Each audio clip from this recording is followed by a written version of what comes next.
ದೆಹಲಿ ಪೊಲೀಸರ ವಿರುದ್ಧ ವಿನೇಶ್ ಫೋಗಟ್ ಗಂಭೀರ ಆರೋಪವನ್ನ ಮಾಡಿದ್ದಾರೆ. ಇತ್ತೀಚೆಗಷ್ಟೇ ಹೆಣ್ಣು ಮಕ್ಕಳ ಕುಸ್ತಿಯಲ್ಲಿ ಏನು ಒಲಿಂಪಿಕ್ಸ್ ನಡೀತಿತ್ತು, ಅದರಲ್ಲಿ 100 ಗ್ರಾಂ ಹೆಚ್ಚಿದ್ದಾರೆ ಅನ್ನುವಂತಹ ಕಾರಣಕ್ಕೆ ವಿನೇಶ್ ಫೋಗಟ್ ಅವರನ್ನ ಹೊರಗಿಡಲಾಗಿತ್ತು. ಫೈನಲ್ ಅಲ್ಲಿ ಚಿನ್ನದ ಪದಕದ ಕನಸು ಕಂಡ ವಿನೇಶ್ ಫೋಗಟ್ಗೆ ಆಘಾತ ಆಗಿತ್ತು.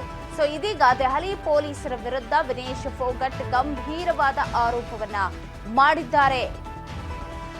ಪದಕ ವಂಚಿತೆ ವಿನೇಶ್ ಫೋಗಟ್ ರಿಂದ ಆರೋಪ.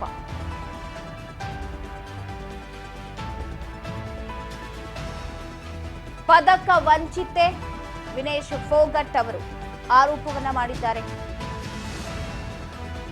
ಇವತ್ತು ಅವರ ಲೈಂಗಿಕ ದೌರ್ಜನ್ಯ ಪ್ರಕರಣದ ವಿವರಣೆ ಇದೆ, ವಿಚಾರಣೆ ಇದೆ. ಸರ್,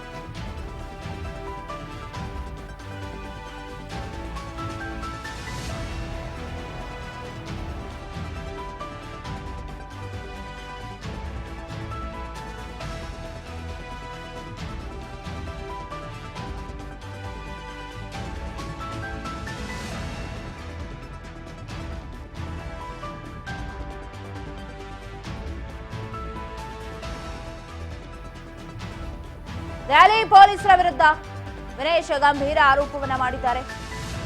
ಪದಕ ವಂಚಿತೆ ವಿನೇಶ್ ಫೋಗಟ್ ಆರೋಪವನ್ನ ಮಾಡಿರೋದು.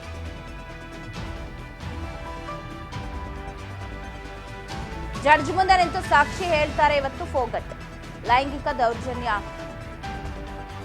ವಿಚಾರದ. ಇವತ್ತು ಲೈಂಗಿಕ ದೌರ್ಜನ್ಯ ಪ್ರಕರಣದ ವಿಚಾರಣೆಯನ್ನ ಎದುರಿಸ್ತಾರೆ ಜಡ್ಜ್ ಮುಂದೆ.